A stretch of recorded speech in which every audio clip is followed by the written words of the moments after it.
David Brainerd, missionary, was born at Haddam, Connecticut, April 20, 1718. His father, Hezekiah, was one of His Majesty's council for the colony, and his maternal grandfather was the son of Reverend Peter Hobart, first minister of the gospel at Hingham, England, who came to New England during the persecution of the Puritans, and settled at Hingham, Massachusetts. David was left an orphan at 14 years of age, was always thoughtful beyond his years, and inclined to morbid conscientiousness.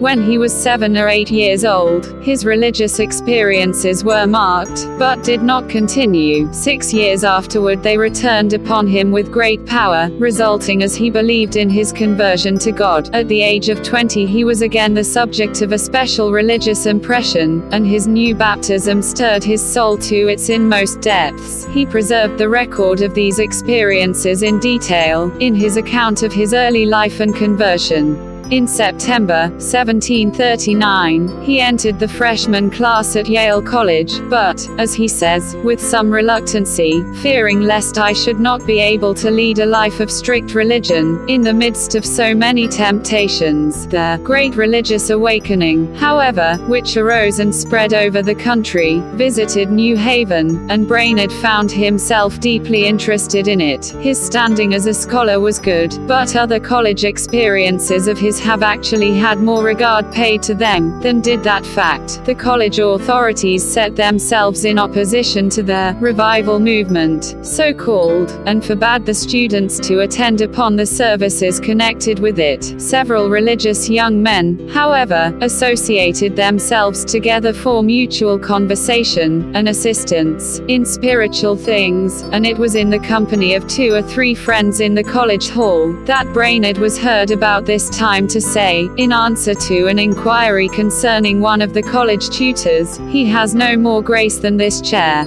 This was repeated to the college rector, Reverend Thomas Clapp, and as Brainerd, while he confessed the impropriety of his language, declined to make a public confession, and to humble himself before the whole college for what he had said only in private conversation, and as he had gone once to the separate meeting in New Haven, when forbidden by the rector, the young culprit forthwith found himself expelled from the college. His personal feeling under the indignity, as witnessed by his diary, seems to have been of the most praiseworthy character, and his bearing under what was a trial so severe that he apparently never recovered from it, was that of a Christian gentleman. But nothing availed with the college dignitaries, who refused him readmission, and rejected his prayer to be allowed to graduate with his classmates, although urged to grant it by a council of congregational ministers. Brainerd's biographers have attributed much of the dejected, and semi-morbid frame of mind that characterized portions of his subsequent career to the absolutely indefensible and discreditable action of the college governors.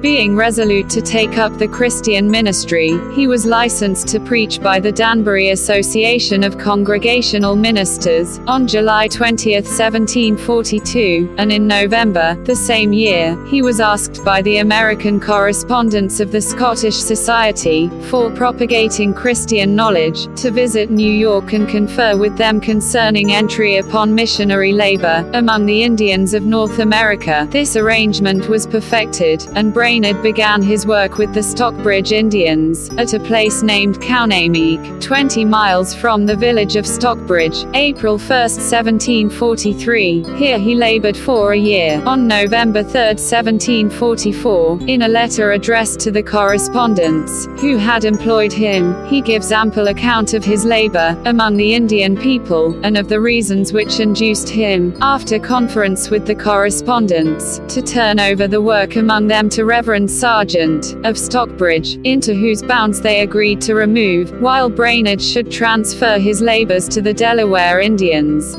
He now received urgent invitations to settle in the ministry at Millington, Connecticut, and at East Hampton, Long Island, but both these overtures were declined, and he proceeded to the forks of the Delaware River, near the present site of Easton, Pennsylvania, having been ordained by the Presbytery of Newark, June 11, 1744. He appears to have labored diligently at this station for a year, during which period he paid 2 visits to Indians of the Susquehanna, but without the eminent and signal success, which subsequently attended his exertions in his third field of labor. Much of his work was apostolic pioneering. His health began to fail, and his mind acquired the habit of contemplating death as a relief from his trials of body and soul. But he says, God scarce ever lets these thoughts be attended with terror and melancholy, they are attended frequently with great joy.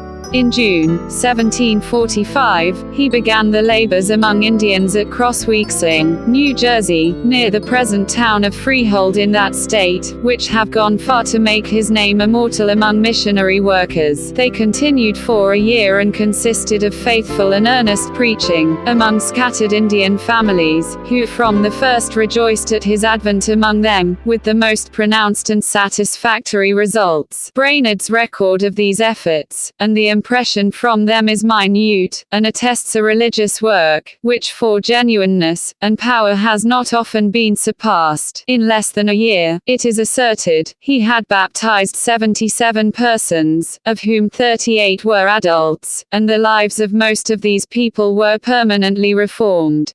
But under these exertions, and the journeys by which they were attended, Brainerd's health broke down, and the end came during a trip to New England, undertaken by the direction of his physicians, who were conscious that consumption had fastened itself upon his system. He reached Northampton, Massachusetts, in July 1747, and was kindly cared for at the house of Reverend Jonathan Edwards, to whose daughter, Jerusha, he was betrothed. Being still advised to open-air exercise, he next visited Boston, Massachusetts, but sank still lower in health while there, reviving sufficiently to reach Drive Edwards's house once more. He remained there until the end. Brainerd had some means of his own, derived from his father, and these were freely consecrated to the great work of his life, a portion of them being spent in the education of a young man, for the Christian ministry. His life, compiled from his diary, was written by Reverend Jonathan Edwards. He died on October 9, 1747.